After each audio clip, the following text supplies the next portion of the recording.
കേരള രാഷ്ട്രീയത്തിലെ സത്യങ്ങൾ തുറന്നു പറഞ്ഞപ്പോൾ പാലോട് രവിയെ പുറത്താക്കി. അദ്ദേഹത്തിന്റെ രാജി എഴുതി വാങ്ങി അദ്ദേഹത്തെ ഒരു മൂലക്കിരുത്തി. പക്ഷെ അദ്ദേഹത്തിന് പിന്തുണയുമായി ഇപ്പോൾ പല നേതാക്കളും രംഗത്ത് വരുന്നുണ്ടല്ലോ. തൃശ്ശൂരിലെ DCC ജനറൽ സെക്രട്ടറി ഉൾപ്പെടെയുള്ളവർ ഇപ്പോൾ അവസാനം രംഗത്ത് വരികയാണ്.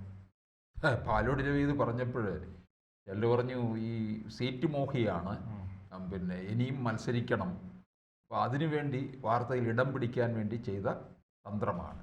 പിന്നെ അദ്ദേഹത്തിന് പ്രായം 10-70 ഓർമ്മക്കുറവും ഒക്കെ ഉണ്ട് എന്നും പറയാൻ തുടങ്ങി ഓരോരുത്തർ. പല രീതിയിലുള്ള വ്യാഖ്യാനമായി. പിന്നെ BJP-യിലേക്ക് പോകാൻ പോകുന്നു എന്നും ഉണ്ടായി. ഇതിപ്പോൾ തൃശ്ശൂരിലെ അവിടെ ഒരു DCC സെക്രട്ടറി പറയുന്നു. പിന്നെ സെക്രട്ടറിന് മാത്രമല്ല KPCC-യിൽ തന്നെ ഇക്കാര്യത്തിൽ വലിയ പോര് തുടങ്ങിയിരിക്കുകയാണ്. പാലോട് രവി ഇത് പറഞ്ഞു, എല്ലാവരും പറയുന്ന കാര്യമാണ്. അല്ല, അതിൽ പൂർണ്ണമായുള്ള ഓഡിയോ സന്ദേശം കേൾക്കുമ്പോൾ അതിൽ വ്യക്തമാണ്. അദ്ദേഹം പറയുന്നത് ഈ കോൺഗ്രസ് നേതാക്കൾ ജനങ്ങൾക്കിടയിൽ പ്രവർത്തിച്ചില്ലെങ്കിൽ വരുന്ന തെരഞ്ഞെടുപ്പിൽ BJP വളരുമെന്നാണ് പറയുന്നത്. അതെ, കൃത്യമായ കാര്യമാണ്. അതൊരു തെറ്റായ കാര്യമൊന്നുമല്ല. അത് പരസ്യമായിട്ട് പറഞ്ഞിരിക്കുന്നു. കോൺഗ്രസ് എടുക്കാച്ചരക്കായി മാറുമെന്നുള്ളത് അതങ്ങനെയാണല്ലോ. ഇപ്പോൾ CPM-ലെ ഒരാൾ പറയുകയാണ് CPM പ്രവർത്തിക്കാതിരുന്നു. CPM-ന്റെ സമ്മേളനങ്ങളിൽ, പാർട്ടി സമ്മേളനങ്ങളിൽ ഇത്തരം വിമർശനങ്ങൾ പതിവാണ്. ഉണ്ട്. അത് പക്ഷേ അതിനകത്തൊന്നും ഒരു വിവരം പുറത്തു വരുത്തില്ല. ഒന്ന് ആലോചിച്ച് നോക്കി. ഇപ്പം തന്നെ നമ്മൾ കിടന്ന് പറയുന്നുണ്ട് ആലപ്പുഴ സമ്മേളനത്തിൽ VS-ന് ക്യാപിറ്റൽ പണിഷ്മെൻറ്റിൻ്റെ കാര്യം പറഞ്ഞത് ആരാണ്, എന്താണ് എന്നുള്ളതൊക്കെ ഇപ്പോൾ ഇരുന്ന് ചർച്ച ചെയ്യുകയാണ്. ഒരു എത്തുപിടിയും കിട്ടുന്നില്ല. അത് പക്ഷേ കോൺഗ്രസിൻ്റെ ഒരു സമ്മേളനത്തിനകത്താണെങ്കിൽ വിവരം അപ്പോഴപ്പോഴും നമുക്ക് പുറത്ത് കിട്ടുമെന്നുള്ളതാണ്. അപ്പോൾ ഇതിൻ്റെ പേരിൽ ഇപ്പോൾ തൃശ്ശൂരിൽ തന്നെ DCC സെക്രട്ടറി എന്താണ് ചോദിച്ചിരിക്കുന്നത്? സുരേഷ് ഗോപിക്ക് വോട്ട് ചെയ്തിട്ടില്ലേ കോൺഗ്രസ്സുകാർ? നെഞ്ചത്ത് കൈവച്ച് പറയാമോ ചെയ്തിട്ടില്ല എന്നുള്ളത്? ചുമ്മാണോ? മുരളീധരൻ കുറേ നാൾ മുമ്പ് പറഞ്ഞില്ലേ കോൺഗ്രസ്സുകാരെല്ലാം കൂടെ എന്നെ കാലുവാരിയെന്ന്. അത് ഇപ്പം ശരിയായില്ലേ അത്? അപ്പോൾ ഇനിയിപ്പോൾ പാലോട് രവിയെ പാർട്ടിയിൽ നിന്ന് പുറത്താക്കുമോ? ഇതൊക്കെയാണ് അറിയേണ്ടത്. പാലോട് രവി ഇപ്പം ശ്രീത് പറഞ്ഞ പോലെ കൃത്യമായിട്ട് കാര്യങ്ങൾ പറഞ്ഞു. BJP സീറ്റ് ധാരാളം ലക്ഷ്യം വയ്ക്കുന്നുണ്ട്. പ്രത്യേകിച്ച് 60 സീറ്റിൽ അവർ ഇറങ്ങി കളിക്കും. ഈ 60 സീറ്റിലിറങ്ങി അവരുടെ കളി നടത്തിക്കഴിഞ്ഞാൽ കോൺഗ്രസ് തീർന്നു. വ്യക്തമല്ലേ അത്? അതിൽ നല്ല വിജയസാധ്യത അവർ കാണുന്നുണ്ട്. എന്നിട്ട് അവർ പണം ഇറക്കും എന്നും പറയുന്നുണ്ട്. പണം ഇറക്കാൻ പ്രാപ്തിയുള്ള ആളാണ് BJP-യുടെ സംസ്ഥാന അധ്യക്ഷൻ. ഓരോ മണ്ഡലത്തിലും 30,000-ലും 40,000-നും ഇടയിൽ വോട്ട് പിടിക്കാൻ കഴിവുണ്ട്. ഈ 60 മണ്ഡലത്തിൽ ഇറങ്ങുക എന്ന് പറഞ്ഞാൽ ഈ 60 മണ്ഡലവും ജയിച്ചു വരണമെന്നില്ല. വോട്ട് മാറിയാൽ പോരെ. വോട്ട് മാറുമ്പോൾ ഉണ്ടാകുന്ന നഷ്ടം മുഴുവൻ ആർക്കാ? കോൺഗ്രസിനാണ്. ഭരണവിരുദ്ധ വികാരത്തിന് അനുയോജ്യമായ ഒരു വോട്ട് എന്തായാലും രൂപപ്പെടും. അതെ. ഈ പിന്നെ വെള്ളാപ്പള്ളി നടേശൻ കേരളത്തിൽ നടത്തിയൊരു യാത്രയുണ്ട്. ആ യാത്രയൊക്കെ കഴിഞ്ഞതിന് ശേഷമാണ് BDJS രൂപീകരിച്ചത്. ഈ BDJS രൂപീകരിച്ച് കഴിഞ്ഞതിന് ശേഷം ചില ഇടങ്ങളിൽ ഇപ്പോൾ പിന്നെ കോട്ടയത്ത്, അതുപോലെ നാട്ടിക, ഇങ്ങനെ കുറേ ഇടങ്ങളിൽ BDJS മത്സരിക്കും. ആ BDJS-ന് വോട്ട് കിട്ടിയ ഇടങ്ങളിൽ അവിടെ ആർക്ക് നഷ്ടം ഉണ്ടായിട്ടുണ്ടെന്ന് നമ്മളൊന്ന് നോക്കണം. എടുത്ത് മണ്ഡലം UDF-ന് നഷ്ടം ഉണ്ടായിട്ടുണ്ട്. കുറേ മണ്ഡലങ്ങളുണ്ട്. 7-8 മണ്ഡലങ്ങളിൽ BDJS മത്സരിച്ച ഇടങ്ങളിൽ അവർ വോട്ട് നല്ല രീതിയിൽ നേടി. അത് കോൺഗ്രസിന് ഉണ്ടാക്കി വെച്ച നഷ്ടമാണ്. അപ്പോൾ പ്രത്യേകിച്ച് ഇത്തവണ BJP വലിയ കയറ്റം കയറി നിൽക്കുകയാണ്. വലിയ കയറ്റമൊന്നുമല്ല, 2026 അധികാരം പിടിക്കുമെന്നും പറഞ്ഞിട്ടാണ് അമിത്ഷാ വണ്ടി കയറി പോയത്. അത് വെറുതെ ഉള്ള ഒരു പറച്ചിലുമല്ല.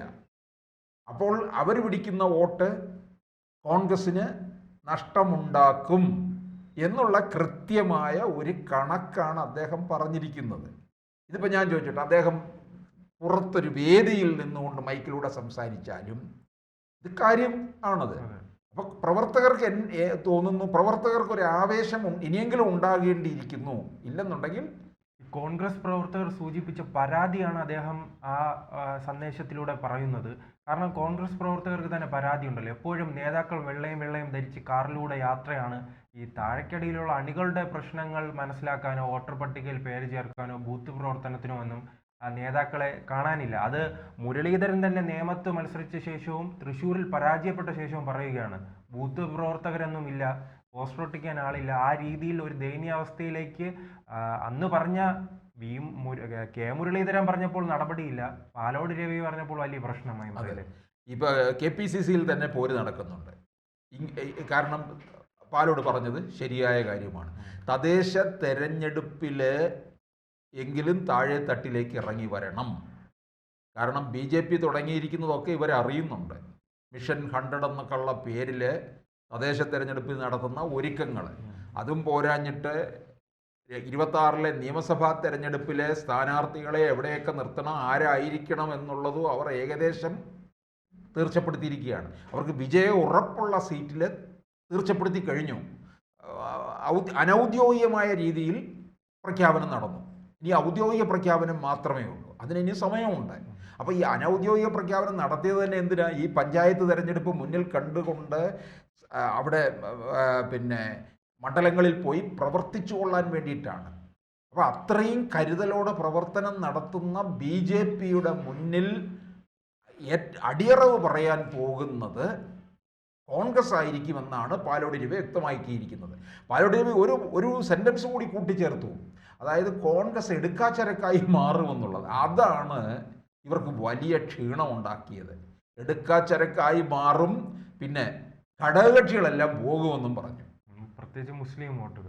പ്രത്യേകിച്ച് മുസ്ലിം വോട്ടുകൾ. അപ്പം UDF ഇല്ലാതാകും, ശിഥിലമാകും, കോൺഗ്രസ് തീർന്നു എന്നാണ് അർത്ഥം. അത്രയും പറയണമായിരുന്നോ എന്നുള്ള ഒരു ചോദ്യമാണ് ഉയരുന്നത് അതിനകത്ത്. കാരണം ഇദ്ദേഹം, പലരും വിചാരിച്ചത് ഇദ്ദേഹത്തെ ആരെങ്കിലും കുരുക്കാൻ വേണ്ടി, കുരുക്കാനാണെങ്കിലും അല്ലെങ്കിലും ഇത് കോൺഗ്രസ്സുകാർക്ക്, നേതാക്കന്മാരുൾപ്പെടെയുള്ളവർക്ക് ഇത് അറിയാവുന്ന കാര്യമാണ്. BJP കേരളത്തിൽ ഇവർക്കുണ്ടാക്കുന്ന ഭീഷണി ചെറുതല്ല. അപ്പോൾ LDF വീണ്ടും ഒരിക്കൽ കൂടി അധികാരത്തിൽ വരും എന്നും കൂടി ചേർത്തിട്ടുണ്ടല്ലേ. അത് തുടർഭരണം ഉണ്ടാകും. തുടർഭരണം ഉണ്ടാകണമെന്ന് BJP-ക്ക് ആഗ്രഹമില്ല. പക്ഷേ കോൺഗ്രസിൻ്റെ വോട്ടെല്ലാം BJP കൊണ്ടുപോകുമ്പോൾ ആ അവസരത്തിൽ കയറിപ്പോകുന്നത് LDF ആയിരിക്കും. പക്ഷെ ഭരണത്തിലേക്ക് വന്നാലും വലിയ ഇപ്പോഴുള്ള 90-98 ഉണ്ടാകത്തില്ല.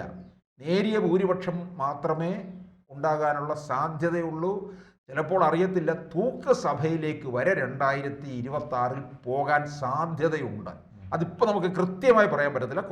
അത് നമുക്കൊരു തെരഞ്ഞെടുപ്പിൻ്റെ ഒരു മുൻഘട്ടങ്ങളിൽ, അവസാന ഘട്ടത്തിൽ മാത്രമേ നമുക്കത് പറയാൻ കഴിയുള്ളൂ എന്നുള്ളതാണ്. ആ തരത്തിലേക്ക് പോകാം. കാരണം BJP എന്തായാലും മുമ്പ് നമ്മൾ കണ്ട 21-ൽ നിയമസഭാ തെരഞ്ഞെടുപ്പിൽ കണ്ട BJP അല്ല ഇപ്പോൾ ഇവിടെ ഉള്ളത്. അതുകൊണ്ട് കോൺഗ്രസ്സുകാർക്ക് കൂടുതൽ കരുതൽ വേണമെന്ന് തന്നെയാണ് പാലോട് രവി പറഞ്ഞിരിക്കുന്നത്. അല്ലാതെ പാലോട് രവിക്ക് ഓർമ്മപ്പശകോ അല്ലെങ്കിൽ അനാരോഗ്യ പ്രശ്നമോ ആർത്തിമൂത്ത് പറയുകയോ ഒന്നുമല്ല ചെയ്തത്. അദ്ദേഹത്തിന് വീണ്ടും മത്സരിക്കണമെന്നുണ്ടാകാം. നെടുമങ്ങാട് നിന്ന് 2-3 തവണ നിയമസഭാ സാമാജികനായി വന്നിട്ടുണ്ട്, ഡെപ്യൂട്ടി സ്പീക്കറായിരുന്നിട്ടുണ്ട്, ഇപ്പോൾ DCC പ്രസിഡന്റ് കൂടിയായിരുന്നു. DCC പ്രസിഡന്റ് ഈ ഫോൺ സംഭാഷണത്തിലൂടെ അദ്ദേഹം അതും അങ്ങ് ആ സ്ഥാനവും പുറത്തായി എന്നുള്ളതാണ്. അപ്പോൾ പറഞ്ഞത് അദ്ദേഹം ശരിയാണെന്ന് ഏതായാലും കോൺഗ്രസ്സുകാരും വിലയിരുത്തുന്നുണ്ട്.